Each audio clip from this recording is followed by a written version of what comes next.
जय हिंद दोस्तों, मैं नितेश स्वागत करता हूं आपके अपने YouTube चैनल MND क्लासेस पे।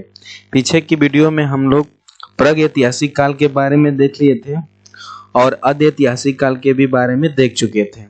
इस वीडियो में हम लोग ऐतिहासिक काल के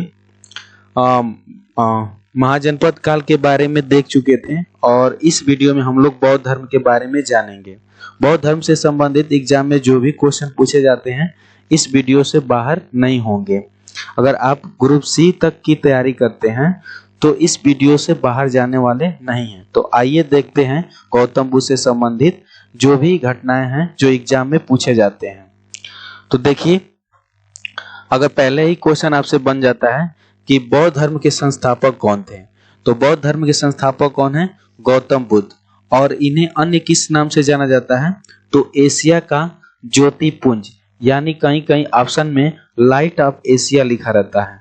तो ध्यान रखेंगे, बौद्ध धर्म के संस्थापक गौतम बुद्ध हैं और जिन्हें लाइट ऑफ एशिया भी कहा जाता है। अगर इनकी जन्म की बात करें तो इनका जन्म 563 ईसा पूर्व कपिलवस्तु के लुम्बिनी नामक स्थान में हुआ था। इनकी पिता जी की बात करें तो इनके पिता का नाम सुद्धोधन और माता का नाम महामाया था।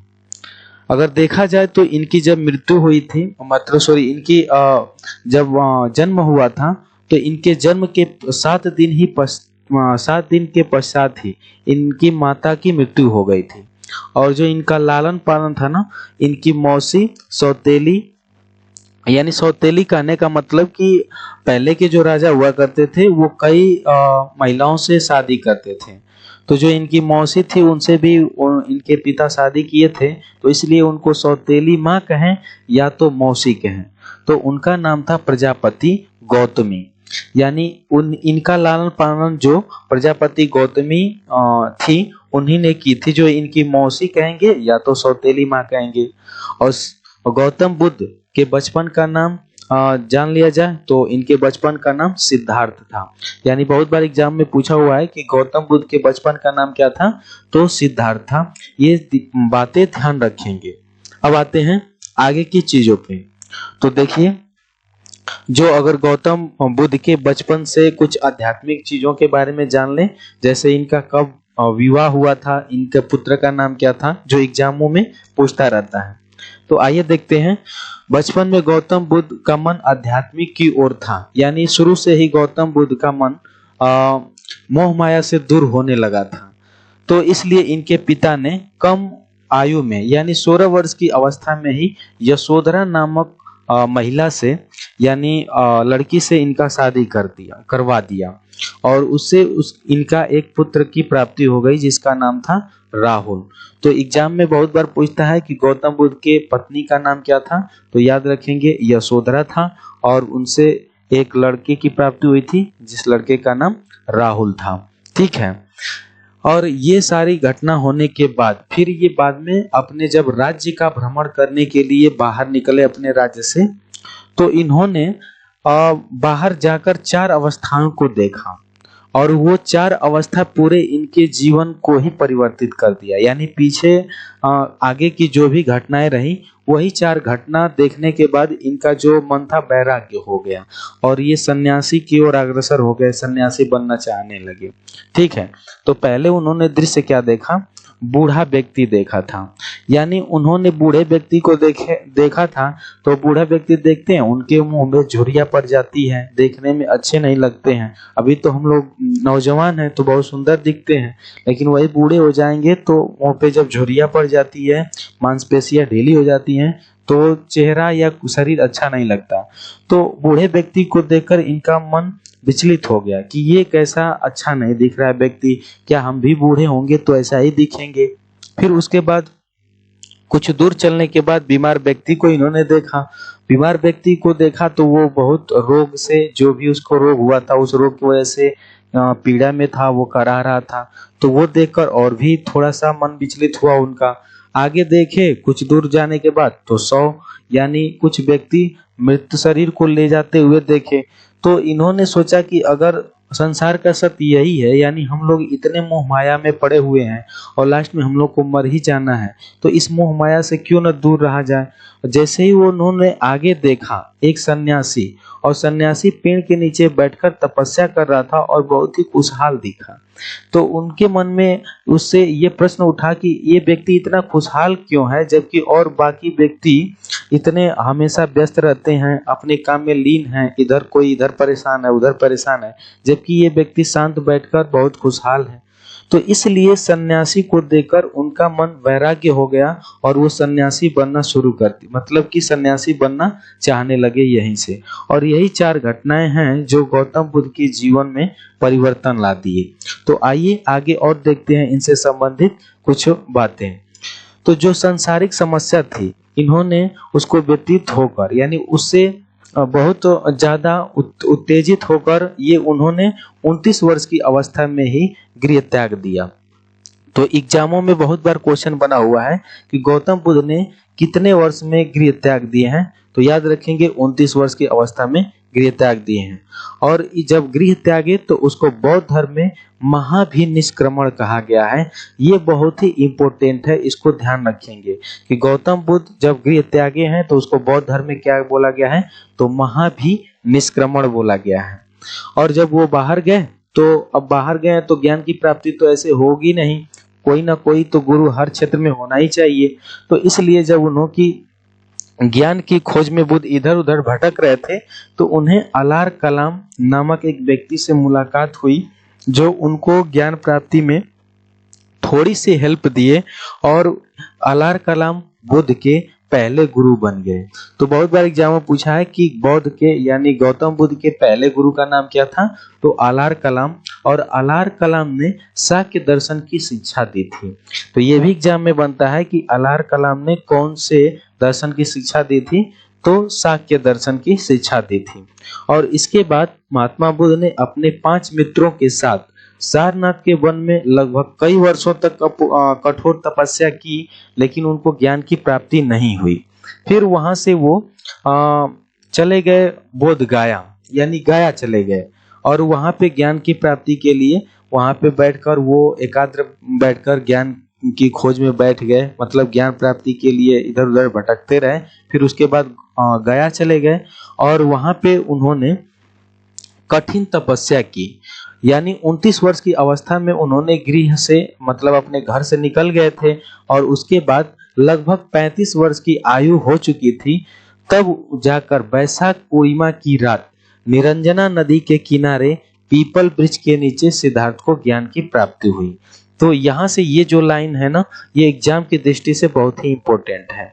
यानी उनको ज्ञान की प्राप्ति 35 वर्ष की अवस्था में किस दिन को हुई थी, तो वैशाख पूर्णिमा की रात को हुई थी। और किस नदी के किनारे, तो निरंजना नदी, या कहीं कहीं इसी को देता है फुनफुन नदी। ये भी याद रखेंगे, कौन सी नदी, फुनफुन नदी। और किस पेड़ के नीचे, तो पीपल वृक्ष के नीचे। और इनके बचपन का नाम सिद्धार्थ था, ये भी ध्यान रखेंगे कि पूछता है बचपन का नाम क्या था, सिद्धार्थ था। तो इनको ज्ञान की प्राप्ति हो गई, और जब इनको ज्ञान की प्राप्ति हो गई तो सिद्धार्थ से इनका नाम बुद्ध हो गया, यानी गौतम के आगे बुद्ध जुड़ गया तो गौतम बुद्ध कहलाए। और फिर उसके बाद जो गाया था, गाया के आगे भी बोध जुड़ गया, तो पूरा उसका नाम हो गया बोध गाया। ठीक है, इसके बाद वो बोध गाया कहलाने लगा। और जो बुद्ध ने अपना जो पहला उपदेश दिए, यानी अब उनको ज्ञान की प्राप्ति हो गई, तो फिर से वो सारनाथ में आ गए। तो जब गौतम बुद्ध को, जो गौतम बुद्ध थे, उन्होंने पहला उपदेश सारनाथ में ही दिया। और सारनाथ का अलग नाम ऋषि पत्तनम भी है, ये भी याद रखेंगे कि सारनाथ कभी कभी एग्जामों में नहीं देता है कि गौतम बुद्ध अपना पहला उपदेश कहाँ दिए, तो याद रखेंगे ऋषि पत्तनम सारनाथ का पुराना नाम है। तो सारनाथ के ऋषि पत्तनम में डियर पार्क में उन्होंने अपना पहला उपदेश दिया, जिसको बौद्ध धर्म में धर्म चक्र परिवर्तन कहा गया। यानी पूछता है कि गौतम बुद्ध का पहला उपदेश को बौद्ध धर्म में क्या कहा जाता है, तो धर्म चक्र परिवर्तन। और उन्होंने अपना उपदेश जो दिया था पाली भाषा में दिया था। किस भाषा में, तो पाली भाषा में, क्योंकि याद रखेंगे वैदिक सभ्यता की समय जो भाषा थी वो संस्कृत थी। तो संस्कृत तो पढ़े लिखे ही समझ पाएंगे, जो गांव वो के लोग हैं तो वो तो समझ नहीं पाएंगे। तो संस्कृत का बिगड़ा हुआ रूप ही पाली कहलाया। तो उस भाषा में गौतम बुद्ध ने उपदेश दिया था। और बात करेंगे अगर सर्वाधिक गौतम बुद्ध कहाँ अपना उपदेश दिए थे, तो श्रावस्ती में दिए थे। याद रखेंगे कि श्रावस्ती वर्तमान में उत्तर प्रदेश में पड़ता है। और ये भी याद रखेंगे कि उत्तर प्रदेश का एक ऐसा जिला श्रावस्ती है जहाँ पे सबसे कम साक्षर दर लोग हैं। ठीक है, यानी गौतम बुद्ध बहुत ज्यादा उपदेश दिए थे श्रावस्ती में, और उत्तर प्रदेश का सबसे कम साक्षर जिला कहाँ है? श्रावस्ती ही है। ठीक है, और इन्होंने अपना ज्यादा जीवन वहीं बिताया तो उपदेश भी वहीं पे देंगे, ये भी बात याद रखेंगे। कई बार एग्जामों में पूछता है कि गौतम बुद्ध ने अपना सर्वाधिक जीवन कहाँ व्यतीत किए, तो श्रावस्ती में। और भाई जहाँ ज्यादा रहे हैं तो वहीं तो उपदेश भी ज्यादा देंगे, तो ये भी बातें याद रखेंगे। जो महात्मा बुद्ध थे उन्होंने 4 सत्य कथन कहे जो लगभग सही होता है। उन्होंने कहा कि संसार दुखों से भरा है। भाई संसार दुखों से भरा ही है, क्योंकि सबको कुछ न कुछ चीज चाहिए ही, तो दुख तो होगा ही। और आगे देखिए, हर दुख का कोई ना कोई कारण है। तो भाई संसार दुखों से भरा है, और दूसरा हर दुख का कोई ना कोई कारण है। जरूर है भाई, किसी को कुछ दिक्कत है तो किसी को कुछ दिक्कत है। आगे, सभी दुखों का सबसे बड़ा कारण इच्छा है, और यही तो मेन कारण होता है। अगर हमको कोई किसी चीज की इच्छा ही नहीं होगी तो हमको दुख किस बात की है। और इच्छा का नियंत्रण पाया जा सकता है, मतलब कि गौतम बुद्ध ने अपने चौथे सत्य कथन में कहा है कि अगर जो इच्छा है उस इच्छा पे हम लोग नियंत्रण पा सकते हैं तो दुख का कारण यही है, और उस पे नियंत्रण अगर पा सकते हैं तो उससे मुक्ति मिल जाएगी। ठीक है, और बौद्ध धर्म के त्रिरत्न है। तो त्रिरत्न कौन कौन से है? तो बुद्ध है, संघ है और धम्म है। इसको भी एग्जाम में कई बार पूछा हुआ है, तो ये भी इम्पोर्टेंट है, ध्यान रखेंगे कि बौद्ध धर्म में त्रिरत्न है। और जैसे देखिए त्रिरत्न यहाँ पे है ना, तो कोई कोई लोग त्रिपिटक समझता है, तो त्रिपिटक अलग है और त्रिरत्न अलग है। तो त्रिरत्न क्या क्या है? बुद्ध है, संघ है, धम्म है। ठीक है, और आगे हम लोग त्रिपिटक के बारे में देखते हैं। थोड़ा उससे पहले ये जान लेते हैं कि महात्मा बुद्ध से जो प्रमुख अनुयायी थे, जैसे मान लीजिए प्राचीन काल से ही बिंबिसार, प्रसेनजीत, उदयन थे। इन्हों लोग ने बौद्ध धर्म के बहुत बड़े अनुयायी रहे। तो जो बौद्ध धर्म के जो अनुयायी थे ना, वो 2 भागों में विभाजित थे, जिसको एक आधे लोग को, मतलब कि एक भाग को कहा गया भिक्षुक बौद्ध, और दूसरे लोग को कहा गया उपासक गृहस्थ। तो जो भिक्षुक बौद्ध लोग जो थे, उनका कहना था कि धर्म का प्रचार करने के लिए संन्यास ग्रहण किया।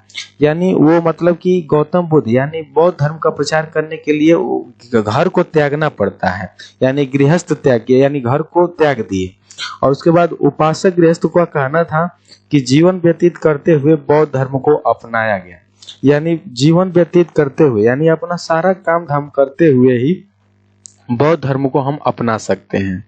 और जो बौद्ध संघ में सम्मिलित होने के लिए जो न्यूनतम आयु थी ना, वो कितनी थी?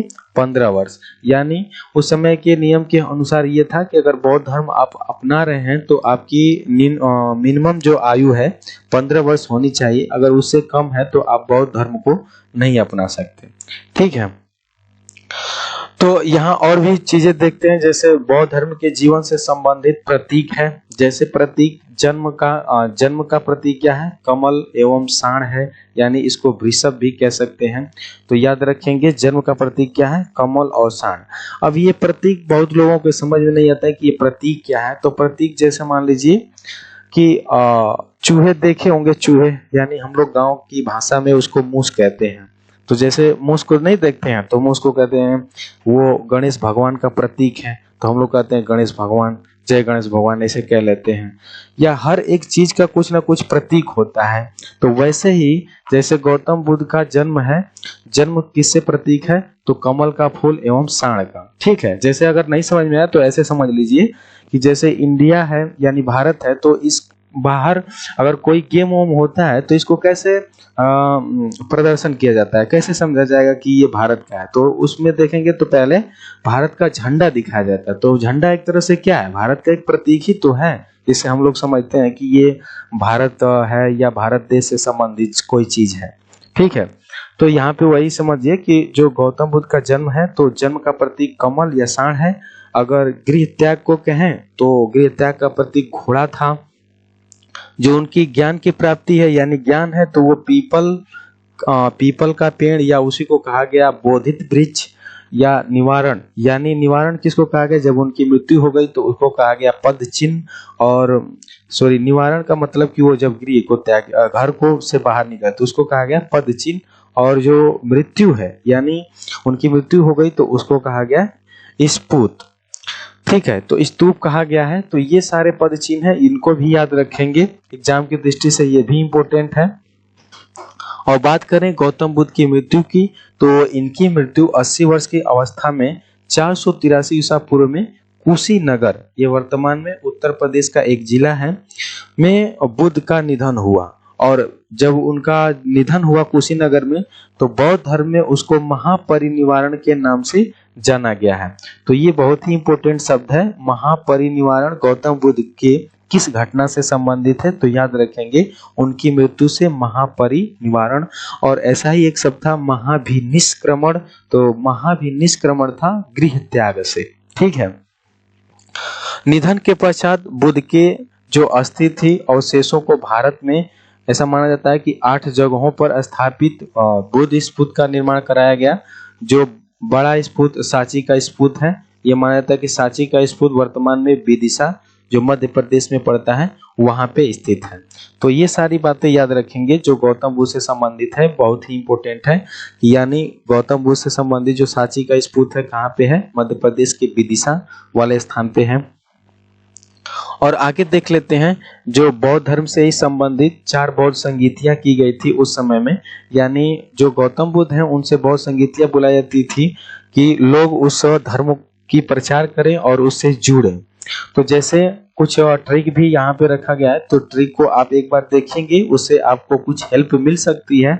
और अगर ऐसे ही आप याद कर लेते हैं तो और भी बढ़िया है, कोई दिक्कत नहीं, ट्रिक की कोई आवश्यकता नहीं है। तो यहाँ पे ट्रिक है रा व पा का। ठीक है, रा व पा का अगर एक बार आप कॉपी पे लिखते हैं और इसको थोड़ा सा प्रैक्टिस करते हैं तो आपको तुरंत ही याद हो जाएगा। और यहाँ एक ट्रिक है अ का औक, मतलब अ का अक, एक बार पढ़ेंगे अ का अक, तो इससे क्या होगा कि आपको जल्दी से याद हो जाएगा। जैसे सन है तो इसका पहला सन है 483 ईसा पूर्व, यानी जो पहली बौद्ध संगीति हुई थी 483 ईसा पूर्व में हुई थी। दूसरी बौद्ध संगीति है वो 383 ईसा पूर्व में हुई है। और उसके बाद जो तृतीय बौद्ध संगीति है वो 255 ईसा पूर्व में हुई है। और बात करें चौथी बौद्ध संगीति थी तो ये 1 ईस्वी में हुई है, यानी ईसा पूर्व नहीं, यहाँ 1 ईस्वी हो गई है। तो देखिए क्रम से ही तो है 4 3 2 1, और ऊपर के 83 याद करना है, लास्ट में 55 है। तो कितना आसान है, 4 3 2 1, आगे का तो याद ही हो गया, और ये 83 और एक बार 55।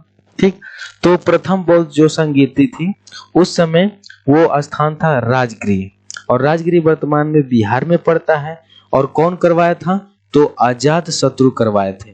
और अजात शत्रु किस वंश से संबंधित थे, तो हर्यक वंश से संबंधित थे। और बात करें इस समय अध्यक्ष की अध्यक्षता किसने किया था, तो जो अध्यक्षता थे ना, यानी पहली बौद्ध संगीति की, तो वो किए थे महाकश्यप। कौन किए थे, महाकश्यप। तो ये बातें याद रखेंगे कि पहली बौद्ध संगीति 483 में, अध्यक्ष थे महाकश्यप, और स्थान था राजगिरी, और वर्तमान में है बिहार में। और कौन करवाया था, तो अजातशत्रु।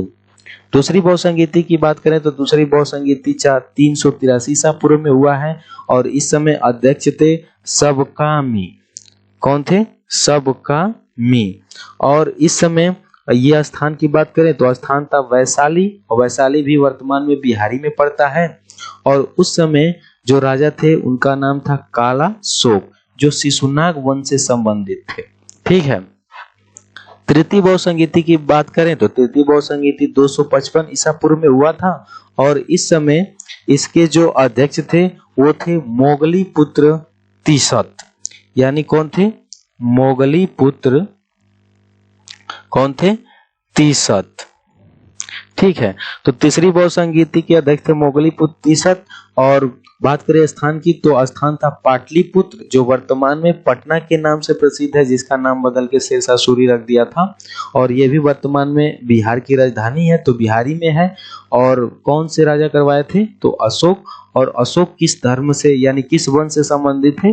तो मौर्य वंश से। और अशोक ने 261 BC यानी ईसा पूर्व में इन्होंने कलिंग का युद्ध लड़ा और उसी के बाद उस युद्ध से विचलित होकर बौद्ध धर्म को अपनाए थे।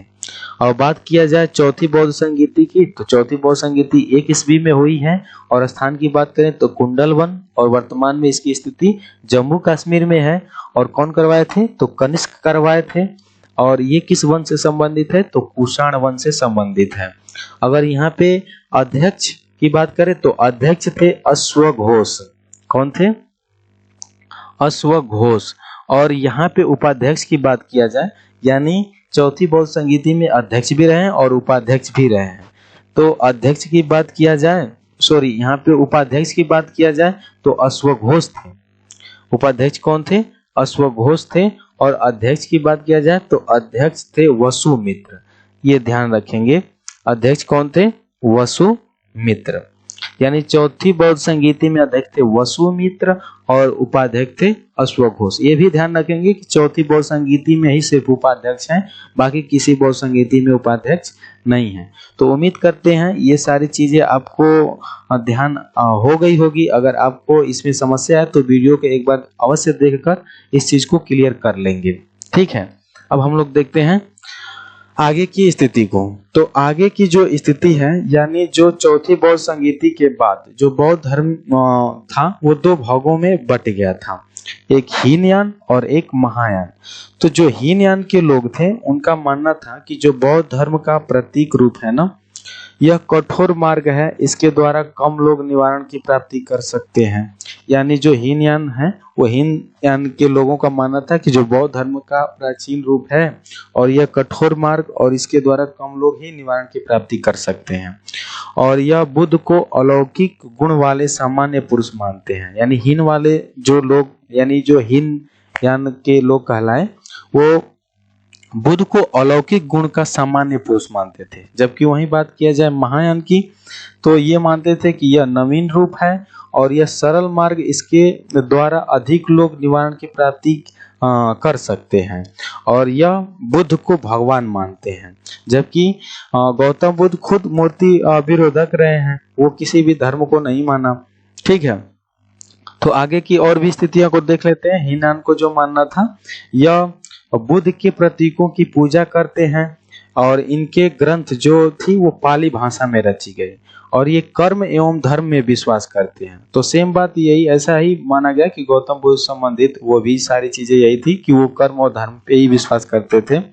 और इनका जो प्रचार प्रसार था वो थाईलैंड, कंबोडिया, बर्मा, श्रीलंका आदि लगभग भारत के आसपास जितने भी देश थे उन सभी जगह था इनका प्रचार प्रसार। और वहीं महायान की बात करें तो इनका मानना था कि यह बुद्ध की मूर्ति की पूजा करते हैं, मतलब कि वो बुद्ध की मूर्ति की पूजा करते थे। और इसके ग्रंथ मतलब कि महायान के लोग संस्कृत भाषा में रचे गए, यानी ग्रंथ जो था किस भाषा में रचा गया? संस्कृत भाषा में। और यह परोपकार में विश्वास करते हैं। इसमें जो बोधित्व का आदर्श ग्रहण है ना वो दूसरे का कल्याण करते हैं। मतलब इनका जो बोधित्व का मतलब होता है कि दूसरे के कल्याण करने के लिए हम बने। और इसका जो प्रचार प्रसार था वो चीन, तिब्बत, जापान, कोरिया आदि देशों में हुआ था। मतलब कि भारत के आसपास नहीं, भारत के ऊपर वाले क्षेत्रों में यानी दूर दूर तक देशों में भी इनका मानना था कि प्रचार प्रसार हुआ है। तो ये तो बात लगभग सेम हो जाती है। जो इसका प्रचार प्रसार है थाईलैंड, कंबोडिया, बर्मा, श्रीलंका, या इनका जो मानना था कि चीन, तिब्बत, जापान, कोरिया आदि देशों में हुआ था, यानी बौद्ध धर्म का प्रचार प्रसार। फिर यहाँ देखा जाए यानी कि त्रिपिटक, तो त्रिपिटक जो थे यहाँ पे आप समझ लेते हैं, ऊपर हम लोग देखे थे ना त्रिरत्न और त्रिपिटक। तो त्रिरत्न क्या थे? बुद्ध थे, धम्म थे, संघ था। और यहाँ पे जो त्रिपिटक है वो भी 3 प्रकार के त्रिपिटक हैं और उसको पाली भाषा में रचना की गई है। और पहला है विनय पिटक, और दूसरा है सुत्त पिटक, और तीसरा है अभिधम्म पिटक। तो विनय पिटक क्या है? तो इसमें भिक्षु एवं भिक्षुणियों की आचरण संबंधित नियम है। यानी कि अगर भिक्षु बनना है तो आप क्या क्या चीजों नहीं कर सकते, क्या कर सकते, आप लड़की हैं, महिला हैं, तो आप क्या कर सकती हैं, नहीं कर सकती, ये सारी चीजें इसमें बताया गया है विनय पिटक में। बात किया जाए सुत्त पिटक की, तो सुत्त पिटक में इसमें बौद्ध धर्म के उपदेशों का संकलन है। यानी गौतम बुद्ध के क्या उपदेश हैं, क्या क्या बातें कहे हैं, ये सारी बातें बताई गई है सुत्त पिटक में। बात किया जाए अभिधम्म पिटक की, तो अभिधम्म पिटक में बौद्ध धर्म की दार्शनिक व्याख्याएं दी गई है और इसका महत्वपूर्ण भाग कथा वस्तु है। ठीक है, तो ये सारी बातें उतना इंपॉर्टेंट नहीं है, लेकिन याद रखेंगे कि त्रिपिटक में 3 चीजें हैं, 3 बातों को बताई गई है, जिसमें विनय पिटक, सुत्त पिटक और अभिधम्म पिटक है, जो एग्जाम की दृष्टि से इतना ही बातें इंपॉर्टेंट हैं। जातक कथाएं बात किया जाए तो ये मूल रूप से पल्लवी में रचना किए गए थे और इनकी जो संख्या है 549 है। ये ध्यान रखेंगे कि जो जातक कथाएं हैं उनकी संख्या 549 है और यह बुद्ध के पुनर्जन्म की कथाएं हैं। यानी गौतम बुद्ध के जन्म से पहले की चीजों को यहाँ पे जातक कथाएं में रचना की गई है। और बात किया जाए बुद्ध चरित्र की, तो इसकी रचना संस्कृत भाषा में हुई है और ये बहुत ही इंपॉर्टेंट है, जो अश्वघोष द्वारा ये रचित है। यानी पूछता है कि बुद्ध चरित्र किसके द्वारा रचित है, तो याद रखेंगे अश्वघोष के द्वारा रचित है और यह एक महाकाव्य है। इसमें बुद्ध का जीवन वृत्तांत और उनकी शिक्षा का वर्णन है और इसको बौद्ध धर्म का रामायण भी कहा जाता है। याद रखिएगा कि बौद्ध धर्म का रामायण किसको कहा जाता है, तो बुद्ध चरित्र को। बहुत लोग त्रिपिटक को समझते हैं, त्रिपिटक ही लगा देते हैं, जबकि बुद्ध धर्म का यानी बौद्ध धर्म का रामायण किसे कहा गया है, तो बुद्ध चरित्र को कहा गया है। और जो धम्मपद था यानी पाली भाषा में रचा गया था और इसे बौद्धों की गीत कहा जाता है। ठीक है, तो क्वेश्चन कभी पूछे कि बौद्धों का गीता या गीत किसे कहा जाता है या गीता किसे कहा जाता है, तो किसको कहा जाता है, धम्मपद को कहा जाता है। ठीक है, अब यहाँ पे थ्योरी सेक्शन हम लोग को कंप्लीट होती है। अब हम लोग देखेंगे प्रीवियस ईयर के क्वेश्चन। जैसे पहला क्वेश्चन है, सांची का स्तूप का निर्माण किसने किया था? तो सांची का स्तूप का निर्माण कौन किया था? अशोक किया था ना। और ये कहाँ पे है? विदिशा, जो वर्तमान में मध्य प्रदेश में पड़ता है। बात किया जाए अगले क्वेश्चन की, तो अजंता और एलोरा की गुफा भारत के किस राज्य में स्थित है? तो अजंता और एलोरा की गुफा किस राज्य में है? महाराष्ट्र में है ना। तो सही आंसर क्या हो जाएगा? महाराष्ट्र। अगले क्वेश्चन की बात करें तो अगला क्वेश्चन है, किन्हें एशिया का प्रकाश भी कहा जाता है? तो हम लोग इस वीडियो के पहले ही शुरुआत में ही देखा था कि गौतम बुद्ध को एशिया का प्रकाश पुंज या एशिया ऑफ लाइट के नाम से जाना जाता है। अगले क्वेश्चन की बात करें तो अगला क्वेश्चन है, गौतम बुद्ध ने महापरिनिर्वाण कहाँ लिया था? यानी उनकी मृत्यु कहाँ हुई थी? तो उनकी मृत्यु कहाँ हुई थी? कुशीनगर में ना। तो राइट आंसर क्या हो जाएगा? कुशीनगर। अगले क्वेश्चन की बात करें तो अगला क्वेश्चन है, सारनाथ स्तंभ का निम्न में से किसे इंगित करता है? यानी जो सारनाथ है वो किसको इंगित करता है? तो सारनाथ से क्या लिया गया है?